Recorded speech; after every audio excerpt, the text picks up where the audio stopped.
जय गुरुदेवा जगत गुरुदेवा जय गुरुदेवा जगत गुरुदेवा जय गुरुदेवा जगत गुरुदेवा जय गुरुदेवा जगत गुरुदेवा जय गुरुदेवा। ओम श्री गणेशाय नमः। ओम श्री सरस्वत्यै नमः। ओम वेद पुरुषाय नमः। राधाराधित योगीशं राधाराधकमव्ययं राधा मनोहरं वन्दे राधयार्हितमानसं तीर्थमयी नेपाल जनन्यै नमः। समस्त गोभ्यो नमः, ब्राह्मणेभ्यो नमः, वैष्णवेभ्यो नमः, समस्त जगद्गुरुभ्यो नमः, स्वगुरुभ्यो नमः, परम गुरुभ्यो नमः, परात्पर गुरुभ्यो नमः। हे राधे वृषभानुभूपतनये सर्वेश्वरी राधिके, हे कृष्णानन पंकज भ्रमरिके कृष्ण प्रिये माधवी, हे वृंदावन नागरी गुणगुरो दामोदर प्रेयसी, हे श्री ललितादिकं प्रिय सखी प्राणाधिपे पाहि माम्। श्रीमद्हंस समारंभां निम्बभास्कर मध्यमाम् अस्मदाचार्य पर्यन्तां वन्दे गुरु परम्पराम्। श्रीहंसं च सनत्कुमार प्रभृतीन् वीणाधरं नारदं निम्बादित्य गुरुं च द्वादश गुरून् श्री श्रीनिवासादिकान् वन्दे सुंदर भट्टदेशिक मुखान् बस्वेन्दु संख्यायुतान् श्रीव्यासाधरि मध्यगाच्च परतः सर्वान् गुरून् सादरं। जय जय श्री राधे। जगद्गुरु नेपाल संसार केन्द्र प्राचीन हरिद्वार जगद्गुरु पीठ को प्रस्तुति जगद्गुरु सन्देश कार्यक्रममा यहाँहरू सबैलाई सदा चाहिँ आज पनि हार्दिक स्वागत, हार्दिक नमन र हार्दिक अभिवादन। समादरणीय भक्तवृन्द, हामी भगवानको अनुकम्पाले आज पनि फेरि यसै गरी जसरी हामी सदा जुटेका थियौं त्यसै गरी आज पनि एक आपसमा फेरि हामी जुटिसकेका छौं। केही सन्देशहरू जानौं, केही सन्देशहरू थाहा पाऊँ भन्ने उद्देश्य लिएर जगद्गुरु सन्देश कार्यक्रम यहाँहरूको आफ्नो कार्यक्रम। यो कार्यक्रमलाई हामीले के गर्दाखेरि अझ प्रभावकारी बनाउन सक्छौं होला, अझ हामीले यो कार्यक्रमलाई के गर्दाखेरि हाम्रो लागि बढी लाभदायी हुन सक्ला, यो सब हजुरहरूको जिम्मामा छ। हजुरहरूले हामीलाई सल्लाह सुझाव अवश्य दिनुपर्छ। हामी त्यस अनुसार अगाडि बढ्छौं, किनभने यो हाम्रो साझा कार्यक्रम हो। त्यसैले हाम्रा लागि उपयुक्त हुने, सबैको लागि उपयुक्त हुनका लागि यो कार्यक्रम हामीले कसो गर्दा, के गर्दा, कतिखेर हामी राखौं र अनि यसलाई अझ बढीभन्दा बढी लाभदायी बनाऊं, यस बारेमा पनि हामीले चिन्तन मनन गरौं। किनभने यो हाम्रो साझा चौतारी हो, दुःख सुखको चौतारी हो। यहाँ बसेर हामीले हाम्रा भावनाहरू, हाम्रा चाहनाहरू बुझ्नु पर्दछ र हाम्रा प्रातस्मरणीय वन्दनीय पूजनीय अनन्त श्री विभूषित नेपालका एकमात्र आधिकारिक र ऐतिहासिक जगद्गुरु बालसन्त मोहन शरण देवाचार्यज्यूद्वारा सञ्चालित जे जस्ता कार्यक्रमहरू छन् त्यसको बारेमा हामीले जानकारी लिन पाउनुपर्छ, अथवा त्यो जानकारी हामी यस कार्यक्रम मार्फत दिन्छौं र देश विदेशमा भएका जो हाम्रा सहृदयी मित्रहरू हुनुहुन्छ, जो परोपकारी भावनाले ओतप्रोत भएका व्यक्तिहरू हुनुहुन्छ, जसले हामीलाई साथ दिनुभएको छ, हातमा हात मिलाएर गाँसमा गाँस मिलाएर कदममा कदम मिलाएर जसले सहयोग गरिराख्नु भएको छ त्यस्ता व्यक्तिहरूबाट पनि के कस्ता कार्यहरू भइरहेका छन् त्यो जानकारी दिने साझा थलो भनेको पनि यो जगद्गुरु सन्देश नै हो। यो जगद्गुरु सन्देश कार्यक्रम नेपाल आमाको समुन्नतिका लागि र नेपालवासी हामी जो छौं हामी सबैको उन्नति र प्रगतिका लागि सदैव समर्पित कार्यक्रम हो। तसर्थ यसलाई हामीले कसो गर्दाखेरि राम्रो होला त्यसबारेमा पनि हजुरहरूले अवश्य सोचिदिनुपर्छ। किनभने हामीले समयमै सोचेनौं भने कुनै पनि काम हुन सक्दैन। एकदम जुन कुरा पनि समयमा नै गर्नु पर्दछ। भनिन्छ आदेयस्य प्रदेयस्य कर्तव्यस्य च कर्मणा क्षिप्रमक्रियमाणस्य कालः पिबति तद्रसम्। वास्तवमा लिने दिने र गर्ने कुरा आदेयस्य प्रदेयस्य कर्तव्यस्य च कर्मणा क्षिप्रमक्रियमाणस्य त्यसलाई जे सोचिन्छ त्यसलाई कसरी हुन्छ जति सक्दो चाँडो कार्यान्वयन गर्नुपर्छ। यदि गर्न सकिएन भने रात रह्यो अग्राख पलायो भोलि के हुन्छ भन्न सकिन्न। तपाईँ हामी अहिले यतिको अवस्थामा जुटेका छौं, हामी स्वस्थ छौं, सबल छौं, हामी ज्ञानवान छौं, राष्ट्रको उन्नतिका लागि दत्तचित्त भएर लागेका छौं, आफ्नो धर्म संस्कृतिका लागि हामी अगाडि बढ्न तम तयार छौं। तसर्थ यो हाम्रो कर्तव्य हो। किनभने यतिखेर हामीले साथ पाएका छौं जगद्गुरु महाराजश्रीको। साथ दिने मान्छे पाइँदैन भक्त भागवत। हामीमा एउटै कुराको खाँचो छ, हामी एउटै कुराबाट अलि पछि परेका छौं। एकदम आफ्नो आत्मालाई सोधेर हामीले विचार गर्ने हो भने हामी एउटा कुरामा असाध्यै पछि परेका रहेछौं। यो कुरा त अहिले स्वयं म आफैलाई पनि महसुस भइराखेको छ, हजुरहरूलाई पनि धेरैलाई महसुस भएकै कुरा हो। हामीले के गरेछौं भने देशको महत्त्व हामीले बुझेनौं। यो देश नेपाल कति महत्त्वले युक्त भएको, यसको महात्म्य, नेपाल महात्म्य एकचोटि हामीले पढ्नै पर्ने अवस्था आइरहेको छ। र साथ भगवानले हामीलाई आशीर्वाद दिएका खण्डमा हुनसक्छ यही कार्यक्रमबाट पनि हामी नेपाल महात्म्यको बारेमा केही न केही जानकारी यहाँहरूलाई गराउँछौँ।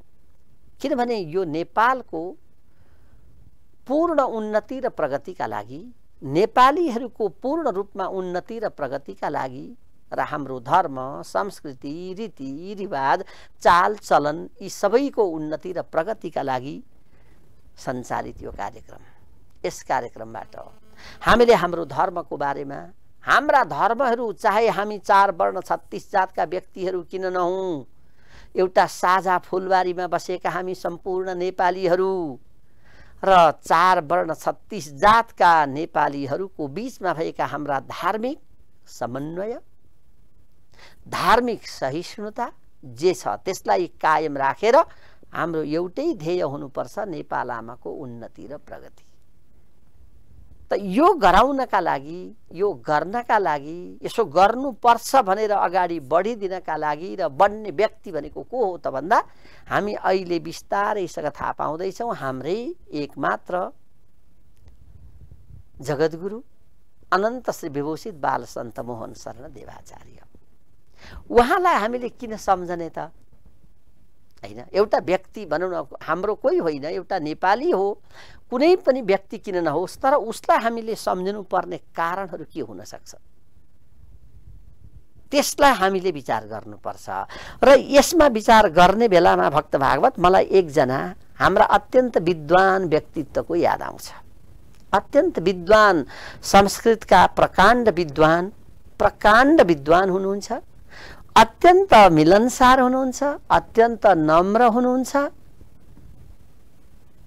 त्यो ज्ञानको उहाँसँग के कति ज्ञान छ त्यसको हामीले त्यसको कुनै पारावार पत्ता लगाउन हामी सक्दैनौँ। त्यस्ता व्यक्तित्व हुनुहुन्छ हाम्रो मुकुन्द शरण उपाध्यायज्यू।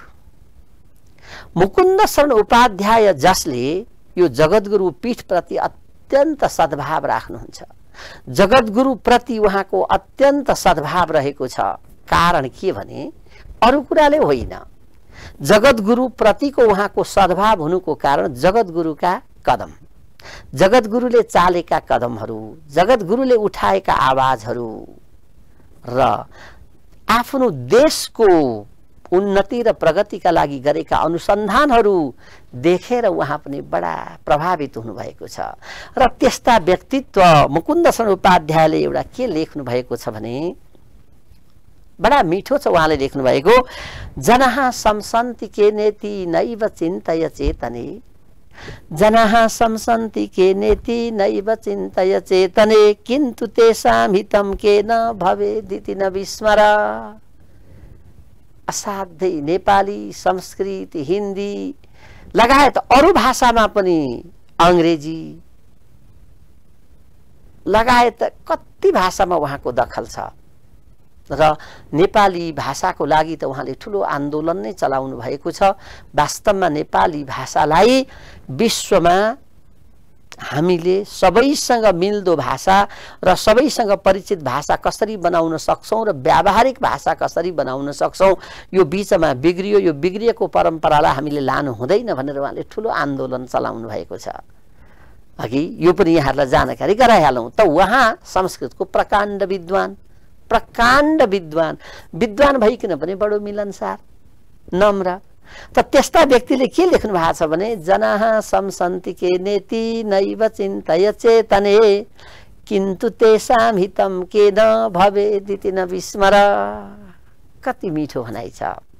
हे चेतन, हे मेरो बुद्धि, हे मेरो विवेक, अघि जनः संसन्ति के नेति नैव चिन्तय चेतने, अरे मलाई कसरी अरूले प्रशंसा गरिदेलान्, मैले अरूले प्रशंसा गर्ने काम कसरी गरौं, अरूले स्याबास आहा त्यो भनेर ताली पिड्ने व्यक्ति, अरूको त्यो सस्तो लोकप्रियता, सस्तो प्रशंसा मलाई चाहिएन है। मलाई त्यतातिर कति पनि ध्यान नजाओस्। जनः संसन्ति के नेति, मैले अरू सम्पूर्ण जनताहरूले कसरी मेरो प्रशंसा गर्दिलान् भनेर म प्रशंसाको भोको बनेर मैले कुद्नु नपरोस्, प्रशंसाको भोको बनेर मैले कुद्नु नपरोस्, त्यतातिर मेरो बुद्धि पनि नलागोस्। तर के चाहिँ लागोस् त भन्दा, किन्तु तेषां हितं केन भवेदिति न विस्मर। परन्तु तिनीहरूले मेरो प्रशंसा गरून् या नगरून् आफ्नो ठाउँमा छ, परन्तु मैले चाहिँ के गर्न सकौं भने तिनीहरूको हितम के न भवेदिति, कसरी उनीहरूको कल्याण हुन्छ, जनताको कल्याण कसरी हुन्छ त्यतातिर चाहिँ मेरो बुद्धि लागोस्, जनताले कसरी मेरो प्रशंसा गर्छन् त्यतातिर चाहिँ बुद्धि नलागोस्। कति मिठो भनाइ छ यो। अघि त यो भनाइले मलाई लाग्छ हाम्रो जगद्गुरुलाई अत्यन्त प्रभाव पारेको छ र यो भनाइ अत्यन्त मिल्छ उहाँसँग। किनभने जगद्गुरु को हामीले विगतलाई केलाउँदाखेरि सानो फुच्चे बालक है, 35-40 वर्षको एउटा बालक, त्यो पनि कति वर्ष पछाडि जे जति जानिन्छ पढेर आइसकेपछि नेपालको बारेमा एउटा फुच्चेले आवाज उठाउन थाल्यो हैन त्यतिखेरको। अनि उठाउन यस्ता गहन विषयमा आवाज उठाउन थाल्यो त्यो बालकले, जुन बालकले नेपालमा कुम्भ मेला लाग्नुपर्छ है, कुम्भ मेला लाग्नुपर्छ किनभने यो प्रमाणले दिएको कुरा छ भनेर आवाज उठाउन सुरु गरेको थियो। यो आवाज उठाउँदाखेरि जनः संसन्ति के नेति नैव चिन्तय चेतने भने जस्तै धेरै मान्छेहरूले यसलाई नमिठो पनि माने, होइन यो कुरो ठीक होइन पनि भने, परन्तु किन्तु तेषां हितं केन भवेदिति न विस्मर भन्ने भनिरहुन्। तर यो कुराले सबैको कल्याण हुन्छ भने म त्यतातिर लाग्छु भनेर त्यही जो अघि हामीले भनेको एउटा नेपाल आमाको छोरो, उसले म सम्पूर्ण नेपालीहरूको भलाइका लागि लाग्छु भनेर अगाडि बढ्दा बढ्दा बढ्दा प्रशंसा र ताली नखोजिकन गाली, तिरस्कार, घृणा यी आदि कुराहरूलाई पचाउँदै पचाउँदै पचाउँदै हाम्रो जगद्गुरु अगाडि बढ्नुभयो र त्यो बढेकै कारणले आज हाम्रो नाक कति ठुलो भयो, कति लामो भयो। नापेर हेरौँ त एकचोटि। हामी नेपालीहरूको नाक अत्यन्त लामो भइरहेछ। कारण के भन्दा नेपालमा कुम्भ मेला लाग्न सक्छ। कुम्भ मेला लाग्ने त के हो, जो समुद्र मन्थन गर्दाखेरि अमृतका थोपा झरेका ठाउँमा लागेको न हो। त्यसैको आधारमा अब यतातिर त हजुर धेरै विज्ञ हुनुहुन्छ, धेरै नलागौँ, यतातिर प्रवेश नगरौँ। तर जुन पिण्डेश्वर महादेवको स्थापना भयो त्यो अमृतकै तरबाट बनाइएको डल्लोकै हो है। त्यो पिण्डबाट नै स्थापना गरिएको पिण्डेश्वर महादेव भनेर उहाँले सप्रमाण दिएर त्यसैको निकट सप्तकोशीमा, सप्तकौशिकी जसलाई हामी भन्छौँ चताराधाम, अहिले त कुम्भ नगरी भइसकेको छ। त्यहाँ कुम्भ मेलाको आयोजना गरेर आज त्यो नेपाल राष्ट्रको एउटा बलियो सम्पत्ति, अत्यन्त बहुमूल्य सम्पत्ति बनिसकेको छ। अनि त्यसै गरी पूर्वाञ्चलमा त यो भयो। अब मध्यमाञ्चल हाम्रो चाहिँ बीच भागमा हेर्दै जाने हो भने काठमाडौँ उपत्यकाको ललितपुर जिल्ला अवस्थित शङ्खमूल घाट, शङ्खमूल घाट, त्यो शङ्खमूल घाटमा मात्रै सीमित थियो। साँच्चै घाटै थियो। घाट भनेपछि हामी श्मशान घाट न सम्झन्छौँ, जहाँ दिउँसै घुम्न जाँदा पनि डर लाग्छ, मन ढक्क फुलेर आउँछ। ओहो यो त जलाउने ठाउँ हो, यहाँ धेरै बेर बस्नु हुँदैन, तलमाथि केही भयो भने मान्छे बिरामी हुन सक्छ, यस्तो अवस्थामा रहेको। तर मलाई लाग्छ उपत्यकाभित्रको सबभन्दा लामो र महत्त्वपूर्ण घाट शङ्खमूल घाटै हो। त्यति ठुलो महत्त्व थियो यसको, तर त्यसको संरक्षण भएको थिएन, त्यसको महत्त्व प्रचार प्रसारमा आउन सकेको थिएन। यो के हो भनेर बुझ्न बुझाउन सकिएको थिएन। जब जगद्गुरुलाई नेपाल राष्ट्रको सरकारका तर्फबाट जगद्गुरु बनेर आइसकेपछि एउटा आधिकारिक रूपमा सरकारी तवरबाट निर्णय गरेर बडो सम्मानका साथ उहाँलाई आवासका लागि व्यवस्था गरियो त्यही शङ्खमूल घाटमा, जहाँ भगवान श्री कृष्णको, नारायणको मूर्ति पनि थियो, मन्दिर थियो त्यहाँ। अनि त्यही ठाउँमा ल्याएर राखिदिइसकेपछि जब महाराज श्रीको त्यहाँ पाइला पर्यो, त्यस पछाडि बिस्तारैसँग त्यो ठाउँले अब अहिले काँचुली फेरिसकेको छ। अहिले शङ्खमूल घाट होइन, शङ्खमूल धाममा परिणत भइसकेको छ, जहाँ अब हजुरहरूले कहिलेकाहीँ सायद युट्युबमा पनि अब त त्यो देख्न पाइन्छ होला।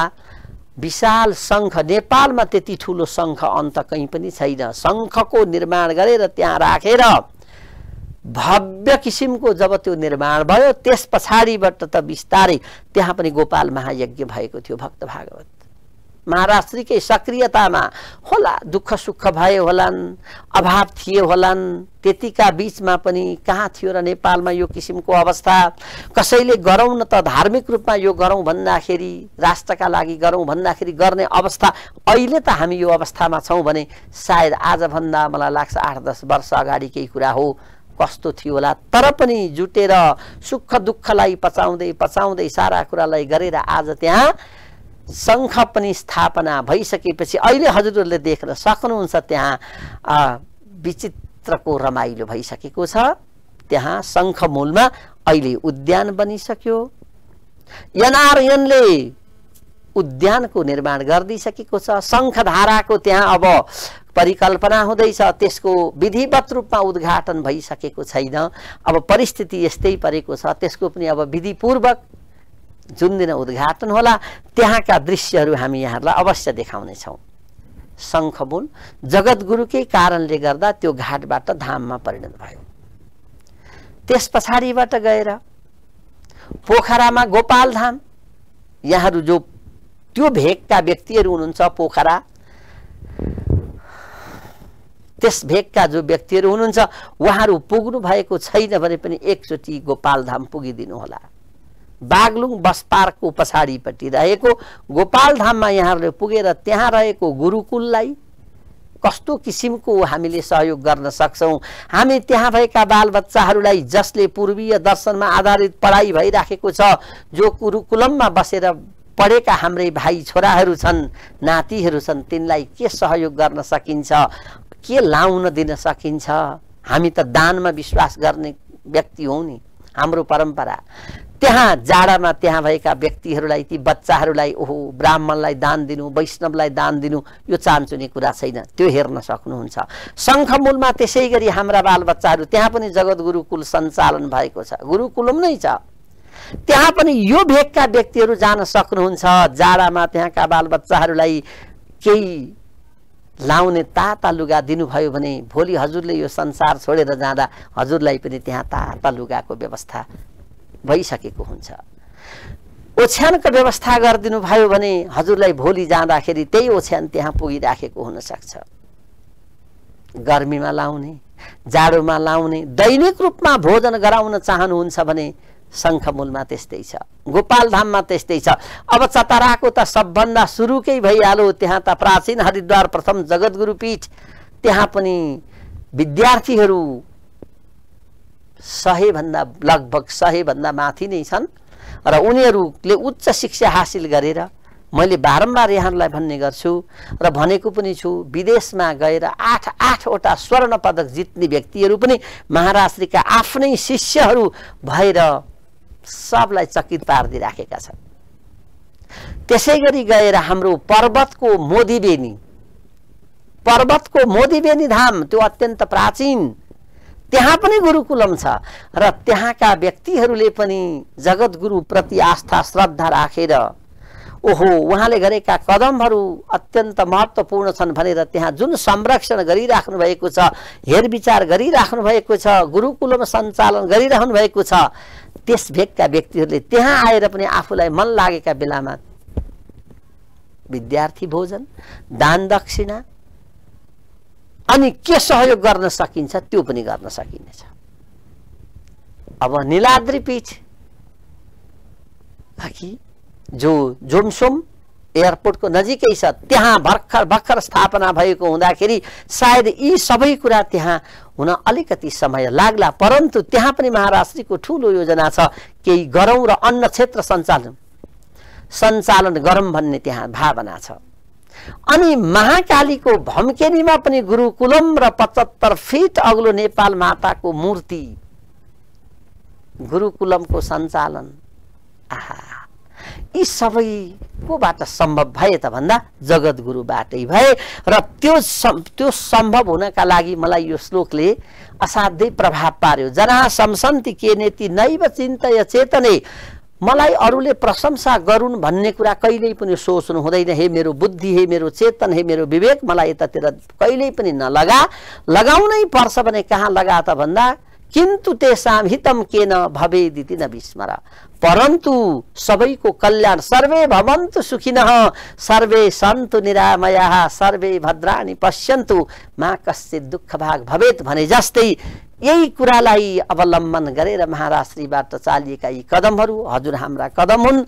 हामीले यिनमा अगाडि बढ्नुपर्छ र हामीले साथ दिनुपर्छ र यस किसिमबाट हामीले साथ दियौँ भने, हामी त बारम्बार भनिरहेका छौँ, हामीले यस किसिमबाट साथ दियौँ भने महाराष्ट्रबाट चालिएका कदमहरूमा पनि होस्टेमा हैसी पुग्छ र यसले हामीलाई नै अन्तिममा गएर राम्रो प्रतिफल दिन्छ।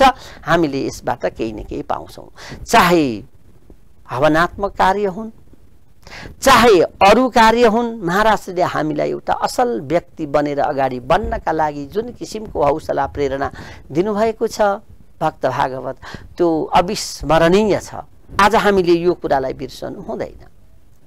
त्यसैले हामी सबै जुटेर अब जगद्गुरुका कदममा कदम मिलाएर, साथमा साथ दिएर, होस्टेमा हैसे गरेर हामी पूर्व पश्चिम उत्तर दक्षिण सबैतिरका देश विदेशमा रहेका सम्पूर्ण नेपालीहरू जो छौँ हामी सबैले मिलेर अब अगाडि बढ्नु परेको छ। यो हाम्रो दायित्व पनि हो, यो हाम्रो कर्तव्य पनि हो, यही हाम्रो जिम्मेवारी पनि हो र यसै कारण यही कार्यले नै हामीलाई माथि उठाउँछ। विश्वमा हामी चिनिन्छौँ र नेपाल आमाको अनुहारमा पनि हाँसो देख्न पाउँछौँ, ओठमा लाली देख्न पाउँछौँ, त्यो मधुर मुस्कान हामी देख्न पाउँछौँ। आमा मुस्कुराएको देख्न पाउँदा छोराछोरीहरू हामी कति खुसी हौँला।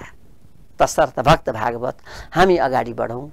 अब महाराज श्रीले चालेका यी कदमहरूलाई हामीले साथ दिएर सोधौँ कहाँ के भइराखेको छ, कुन किसिमबाट कुन कार्यक्रम, यहाँहरूको जिज्ञासाको विषय। यहाँले अब अहिले त मोबाइलमा सबै कुरा आउँछ, फेसबुकबाट पनि हामीले, युट्युबबाट पनि हामीले हेर्न सक्ने व्यवस्था मिलाइदिइसकेका छौँ।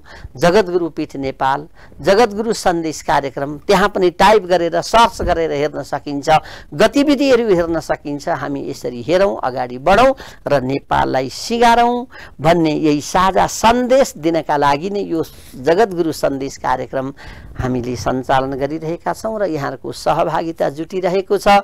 यस्तै किसिमको सहभागिता जुटोस् र महाराज श्रीबाट चालिएका कदमका हामी दृश्यहरू पनि देखाउने प्रयास गरिरहेका छौँ। जुन दिन हामी देखाउँला यहाँहरूलाई हामी जानकारी अवश्य गराउनेछौँ। ल यस किसिमको भयो भनेर र हामी त्यतातिर लाग्न सकौँ। भक्त भागवत त्यसैले यिनै भावनाका साथ आजको यो कार्यक्रमलाई म पनि यहीँ बिट मार्ने अनुमति चाहन्छु, किन समयले हामीलाई बिदा दिइसकेको छ। भोलि फेरि यसै समयमा अवश्य भेटघाट गरौँला। आजलाई भने हरिओम तत्सत। ओम असतोमा सद्गमय तमसोमा ज्योतिर्गमय मृत्योर्मा अमृतं गमय। ओम शान्ति शान्ति शान्ति। जय जय श्री राधे। जय गुरुदेवा जगत गुरुदेवा, जय गुरुदेवा जगत गुरुदेवा, जय गुरुदेवा जगत गुरुदेवा, जय गुरुदेवा जगत गुरुदेवा।